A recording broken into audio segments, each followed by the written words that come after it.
कभी कभी जब मैं रातों में खुले आसमान को देखता हूं तो सोचता हूं कि क्या हम अकेले हैं या हमसे पहले भी कोई था जो इन्हीं सितारों में अपने भविष्य की कहानियां ढूंढता था। आज की कहानी एक ऐसी ही सभ्यता की है, एक ऐसी दुनिया जो हजारों साल पहले जंगलों के बीच बसी थी। ये कहानी है माया सभ्यता की। ये वो लोग थे जिन्होंने समय को नापना सीख लिया था, जिन्होंने पत्थरों से आसमान छूते मंदिर बना दिए थे। लेकिन फिर एक दिन वो अचानक कहीं खो गए।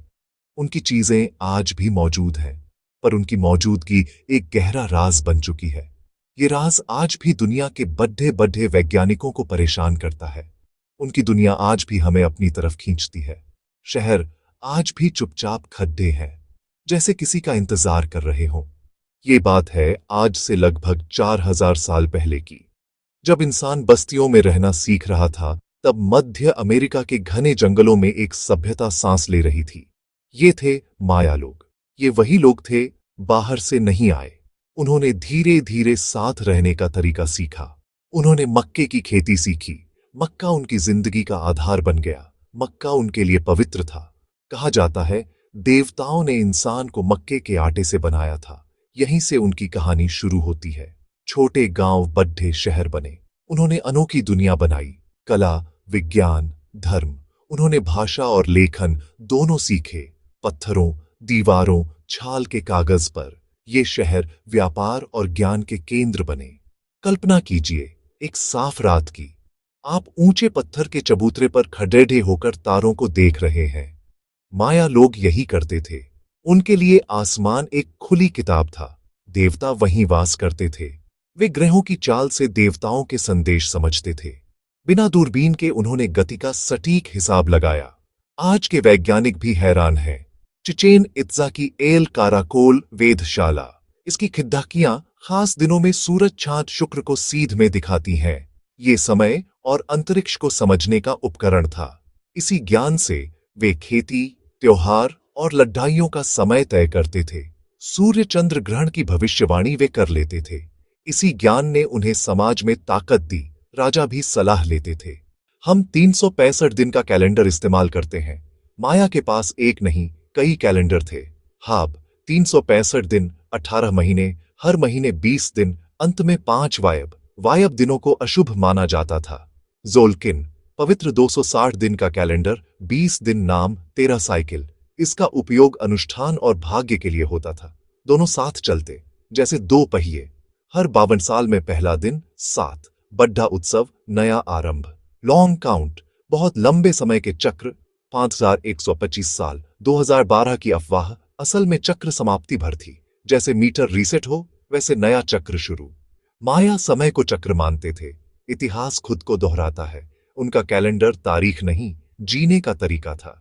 पिरामिड का नाम सुनते ही मिस्र याद आता है, पर मध्य अमेरिका के जंगलों में भी हजारों पिरामिड हैं माया के।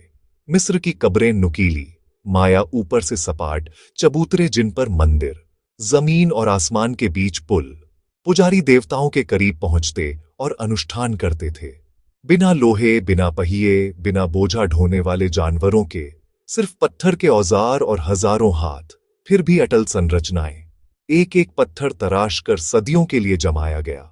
चिचेन इत्जा का कुकुलकान मंदिर और कैलेंडर दोनों, चारों ओर की सीढ़ियां मिलाकर 365 साल के दिनों जितनी।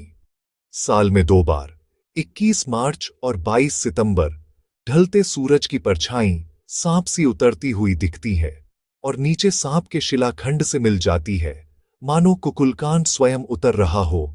इंजीनियरिंग और खगोल का जीवंत प्रमाण। गिनती लिखते समय शून्य। क्या इसका महत्व सोचा है? दुनिया की कुछ ही सभ्यताओं को शून्य का ज्ञान था। माया उनमें थे। उन्होंने स्वतंत्र रूप से शून्य समझ लिया। उनके लिए शून्य कुछ नहीं, पूर्णता और शुरुआत का प्रतीक। माया अंक, डॉट, 1 बार, 5 शैल, 0। वे विगेसिमल 20 आधारित प्रणाली इस्तेमाल करते थे। सिर्फ 3 निशान से वे बहुत बड्ढे नंबर लिखते थे। कैलेंडर और खगोल में इसका विशाल उपयोग हुआ। शून्य के बिना इतने लंबे चक्र गिनना असंभव सा था। उनकी गणित सरल, शक्तिशाली, अपने समय से सदियों आगे। उनकी खोई बुद्धि आज भी हमें प्रेरित करती है। माया कहानी का सबसे बड़ा सवाल, वे गए कहां? 900 ईस्वी के आसपास दक्षिणी शहरों में अजीब बदलाव शुरू हुए। बद्धी इमारतें और पत्थरों पर तारीखें अचानक बंद। लोग अपने शानदार शहर छोड़कर जाने लगे। टिकल जैसे बड्ढे नगर कुछ दशकों में वीरान हो गए। पहला सिद्धांत, भीषण सूखा, बारिश थमी, नदियां सूखी, फसलें नष्ट। दूसरा, आपसी युद्ध, बढ़ती आबादी, संसाधनों के लिए संघर्ष। इससे ताकत घटी, समाज अंदर से टूटा। कुछ लोग बीमारी के प्रकोप को भी वजह मानते हैं। फिर भी उत्तर में सभ्यता सदियों तक जिंदा रही। आज भी लाखों लोग माया वंशज हैं, भाषाएं, परंपराएं जीवित।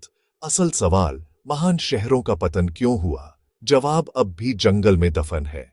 वे रबर निकालना और उसका उपयोग करना जानते थे।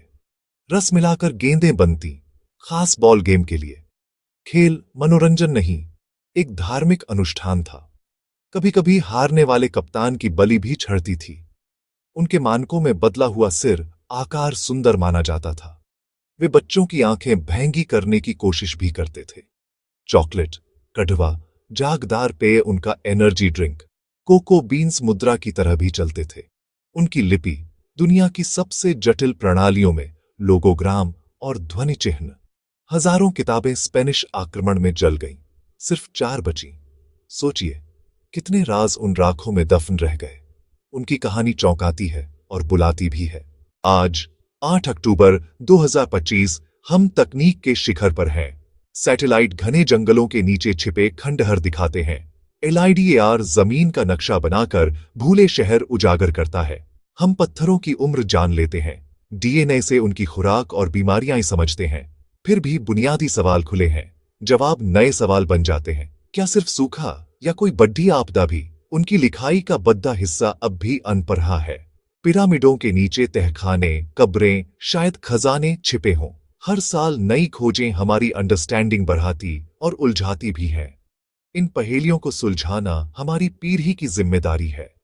क्या हम आधुनिक तकनीक से उनके ज्ञान को फिर से जिंदा कर पाएंगे? यह काम हम सबका है, इंसानियत के इतिहास को सम्मान देना।